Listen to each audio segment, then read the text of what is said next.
여러분 안녕하세요. 경제아춤을 박종현입니다. 지난주 금융시장은 주식은 다소 약세를 보인 반면에 채권은 강세 흐름을 이어갔는데요. 주식시장의 경우에는 주요국에서 봉쇄 조치가 완화됨에 따라서 경기 정상화에 대한 기대는 커졌지만 일부 지역에서 코로나19의 확진자가 다시 늘어나면서 2차 확산에 대한 우려가 높아진 부분이 영향을 미쳤고요. 또 코로나19의 책임을 둘러싸고 미국과 중국 간의 갈등이 격화되는 모습을 보임에 따라서 주식시장에는 다소 불안한 모습들을 나타냈습니다. 반면 채권시장에서는 미 연준도 마이너스 금리 인하를 도입할 수 있는 거 아니냐라는 그런 얘기들이 나오면서 금리 하락세가 이어졌는데요. 오늘 이슈 분석으로 이 미 연준의 마이너스 금리 도입 가능성을 좀 더 자세하게 짚어보도록 하겠습니다.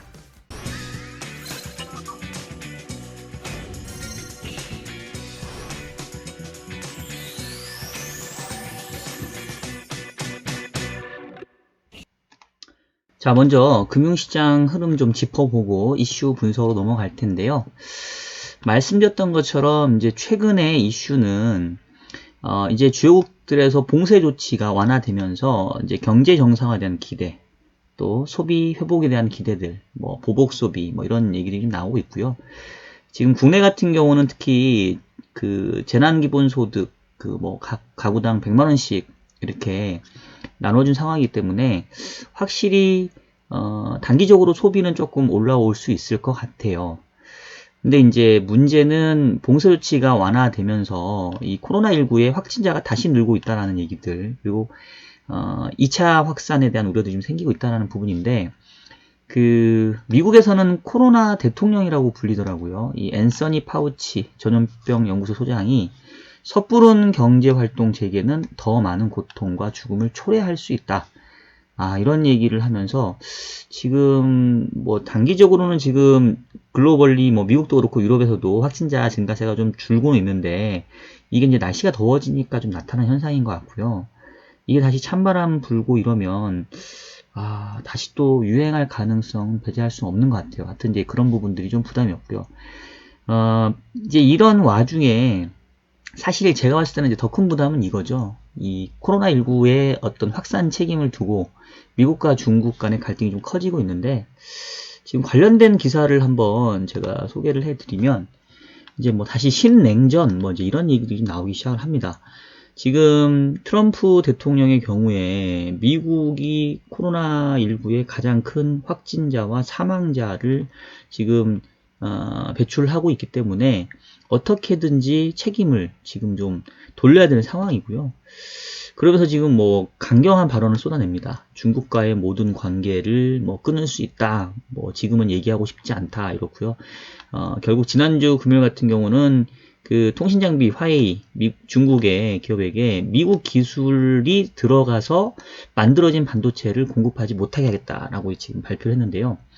그러니까 뭐 그 미국의 반도체 기업뿐만 아니라 뭐 대만의 TSMC라던가 한국의 뭐 SK 하이닉스라던가 삼성전자들도 미국 기술이 들어가지 않은 분야가 있겠습니까? 대부분 다 들어갔겠죠.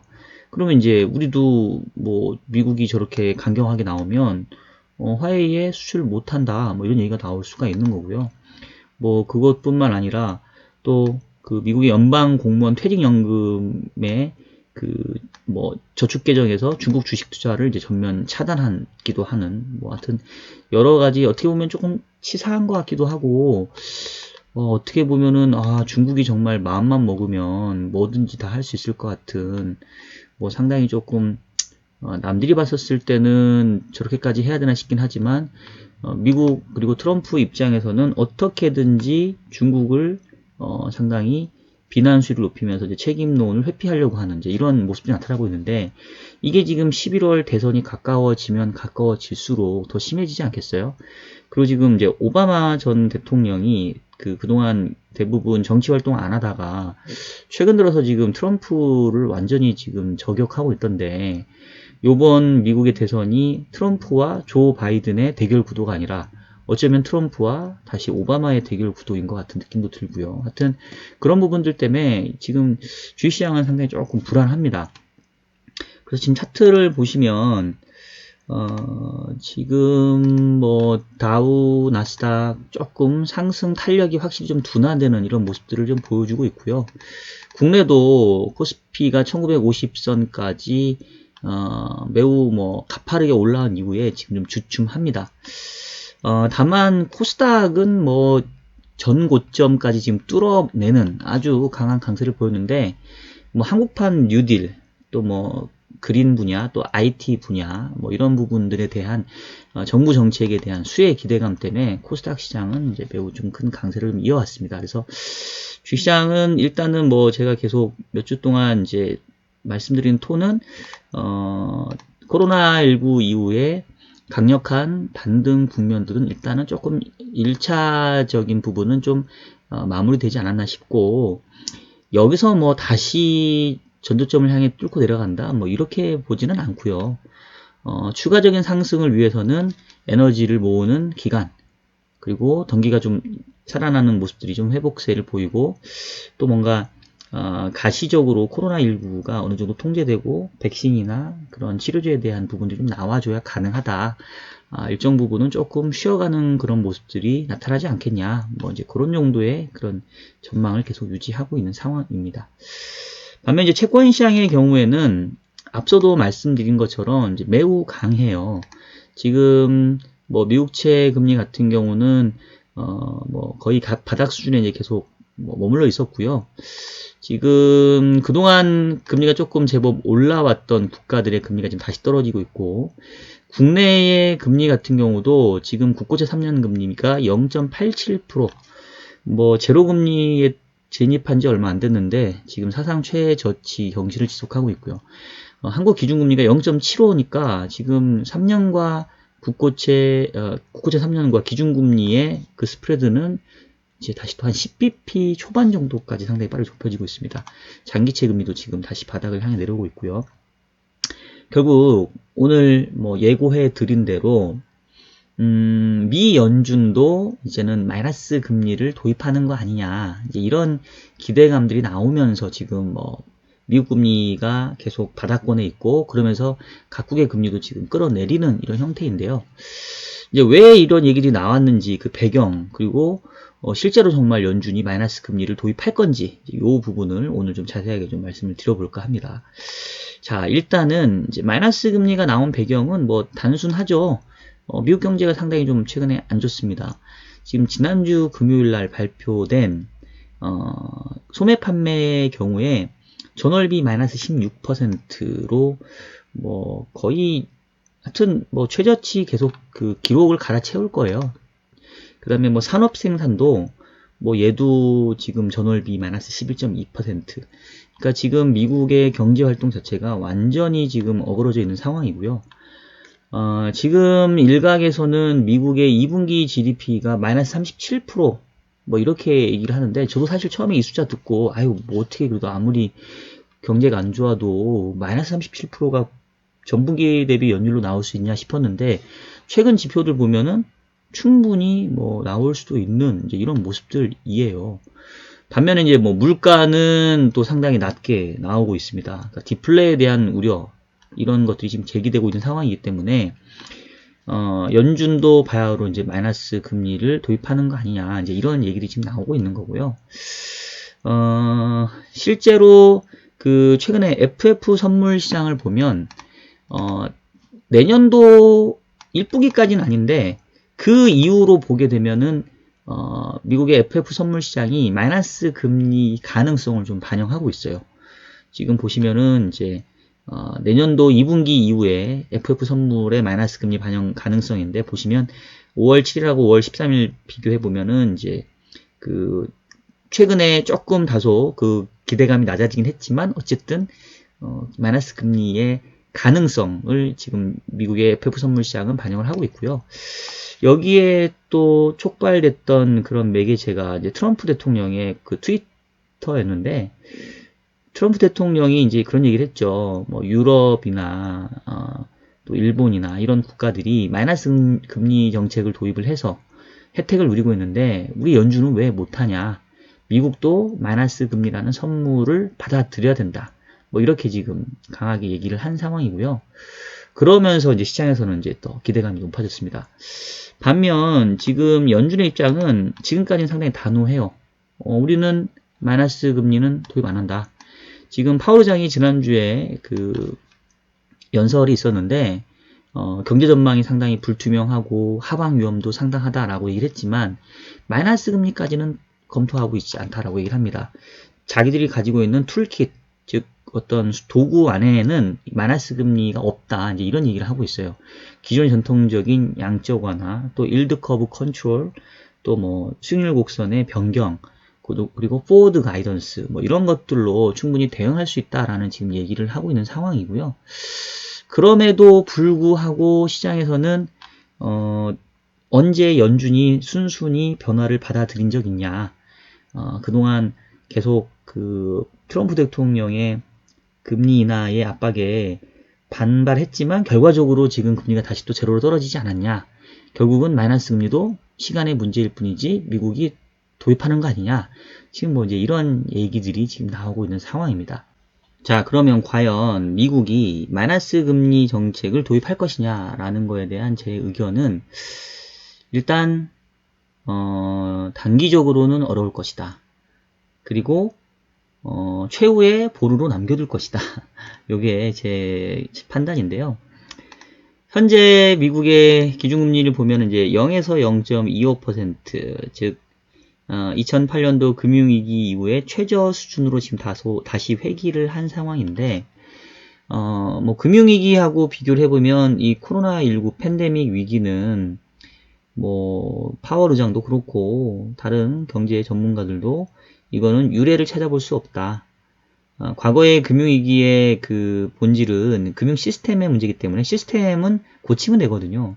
근데 지금 이 코로나19 팬데믹은 우리가 고칠 수 있는 백신과 치료제가 아직 없잖아요.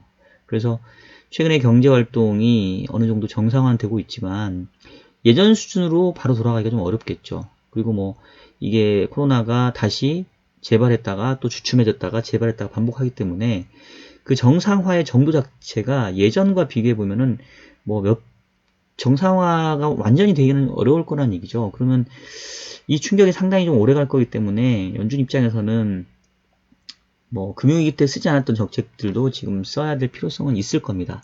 다만 이제 왜 제가 단기적으로 좀 어려울 거라고 얘기를 하냐면, 자, 마이너스 금리라는 개념이 뭐냐면 사실 이제 마이너스 금리 정책이죠.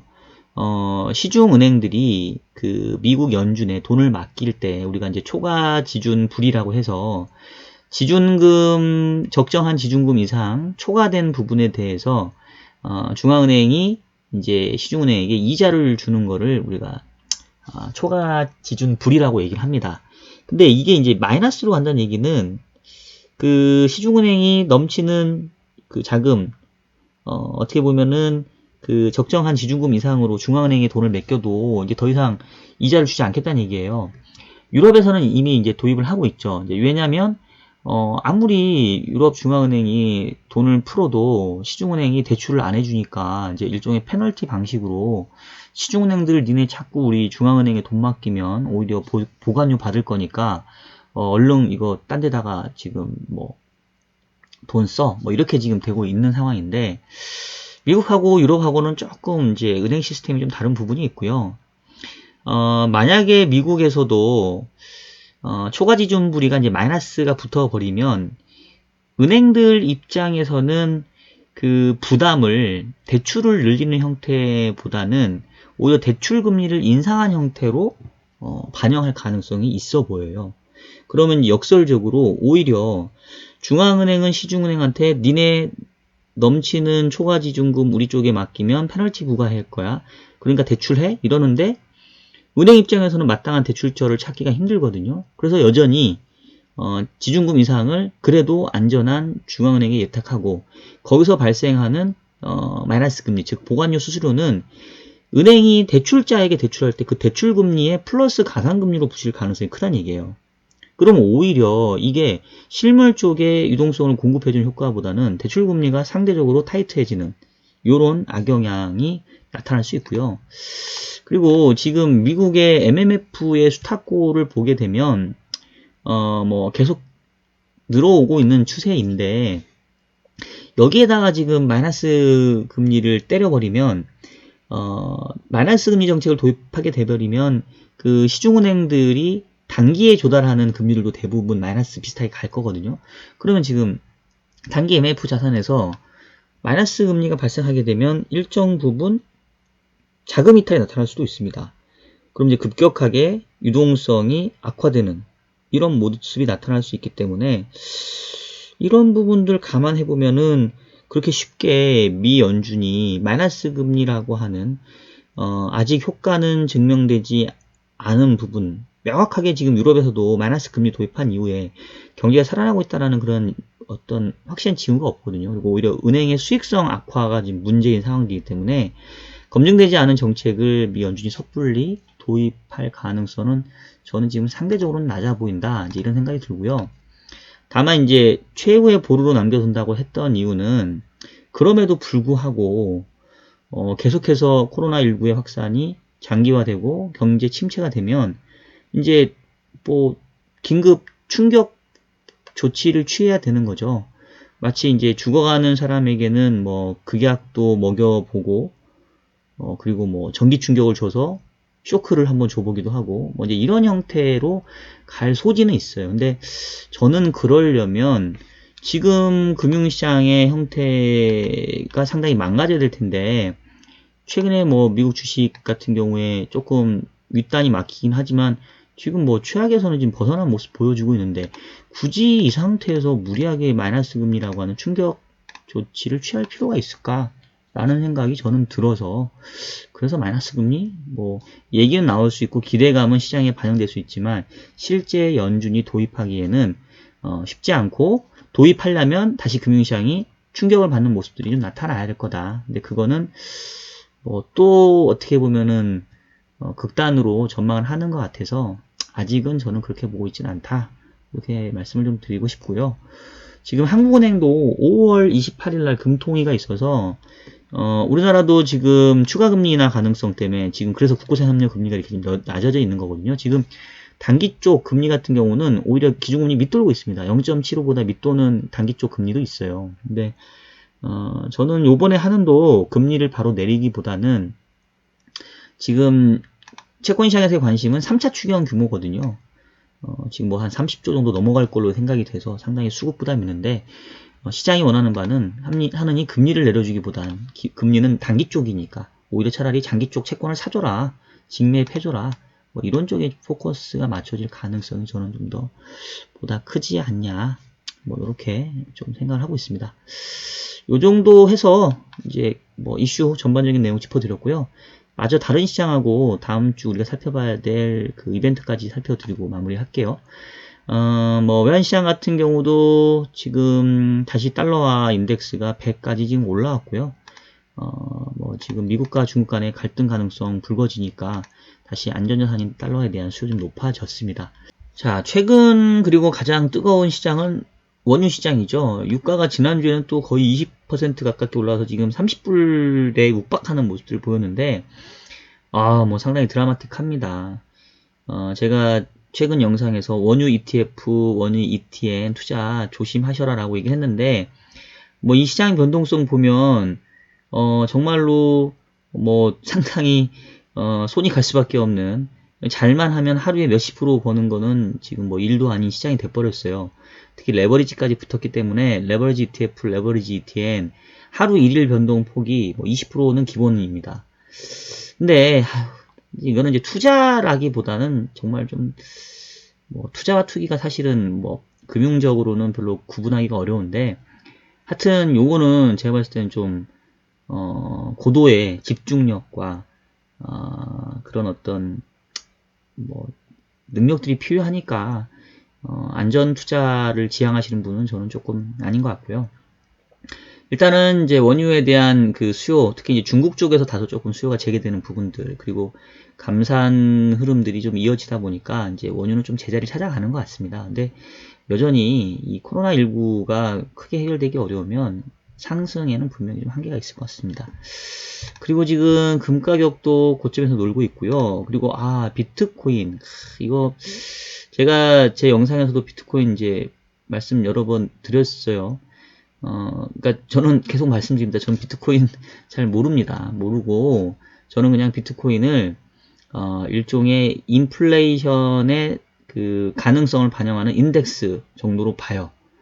왜냐하면 이 본원 통화가 많이 풀리면 인플레에 대한 해지 수요가 이 금과 비트코인으로 몰릴 수 있기 때문에 얼마만큼 이제 이 가격들이 움직이느냐에 따라서 그 시장에서의 인플레이션 기대 심리가 이제 향후에 반영되는 거니까 이제 그래서 저는 인디케이터 측면에서 보는데 뭐 전고점 수준에 좀 거의 도달을 했습니다. 지난주에도 뭐 9% 올라갔고 그래서 당분간은 뭐 미국 연준이 마이너스 금리 도입 가능성까지 지금 시장에서 얘기하고 있으니까 아직은 모멘텀이 좀 더 있을 수 있겠죠.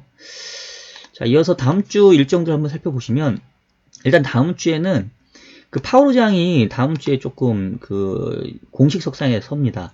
아마 이제 오늘일 거예요. 미국 시간으로 17일 날 저녁에 파월의장이 뭐 TV 90분인가 하는 프로그램에 출연을 해서 이런저런 얘기가 있고 19일인가 20일인가에도 또 뭔가 연설이 있습니다.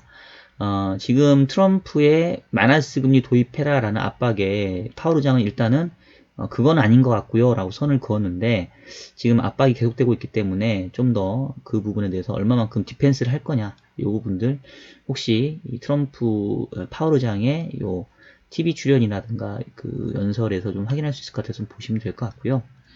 그리고 다음 주 화요일 날에는 그 호주의 통화정책 의사로 나오고 수요일날 태국 금리 결정했는데 제가 생뚱맞게 태국을 보여드린 이유가 태국도 기준금리가 어느새 우리랑 똑같은 0.75입니다. 그래서 얘네도 뭐 바투아라고 하는 어떻게 보면은 그 비기축 통화죠. 신흥국에 상당히 그 하드 커런시가 아닌 소프트 커런시인데 얘네도 지금 기준금리 0.75인데 요즘에 태국에서 금리나 가능성이 얘기가 돼요 지금. 그래서 만약에 태국이 0.75에서 0.5% 나아가게 되면 뭐 한국도 태국이 금리를 우리보다 더 낮게 가져가는데 우리는 낮게 가져가지 말라는 법 있어? 이렇게 시장에서는 기대감 생길 수 있습니다. 실제 5월 금통에서는 금리나 없더라도 그래서 조금 관심 있게 좀 보려고 하고요. 그리고 이제 4월 FMC 의사록도 있고 또 중국의 인민은행 대출 우대금리 LPR 조정도 수요일에 있어서 금리나 흐름 한번 봐야 될 것 같습니다. 그리고 목요일날 이제 얘가 제가 봤을 때 제일 중요한데 우리나라 20일까지 수출인데 지금 10일까지 수출이 엄청 부진했어요. 그래서 근데 10일은 조업일수도 얼마 많지 않고 그래서 대표성을 띄긴 어려워서 20일까지 수출을 통상 보는데 20일까지 수출도 뭐 마이너스 20%대 이상 나오게 되면 뭐 상당히 우리나라도 2, 4분기 성장률에 악영향을 미칠 수 있습니다. 그리고 미국의 뭐 실업수당 청구 실적 그 300만 건 이하로 떨어졌지만 계속 눈여겨봐야 되고요. 또 제조업 지표들이 목요일 미국, 금요일 날 유럽에 발표됩니다. 그리고 이제 다음 주 목요일 날 이제 중국의 양회가 시작이 되는데 코로나19 때문에 한 2개월 정도 연기가 됐어요. 그래서 최근에 그 중국의 경우에는 경제 지표도 지표지만 지금 이제 미국 그리고 미국 뿐만 아니라 유럽 쪽에서도 이 코로나19 확산에 따른 책임론을 중국에 지금 지우고 있기 때문에 중국이 좀 어떻게 나올 거냐, 강력 대응을 할 건지 아니면 좀 자세를 낮추면서 좀 유화적인 스탠스를 취할 건지 사실 그 부분이 저는 좀 다음 주에 좀 중요할 것 같아요. 자, 이 정도로 해서 오늘 그 이슈 분석과 금시장 흐름도 짚어드렸고요. 저는 다음 주에 또 유익한 영상으로 여러분들 찾아뵙도록 하겠습니다. 여러분 감사하고요. 저는 경제아침을 박종현이었습니다. 여러분 다음 주에 봬요.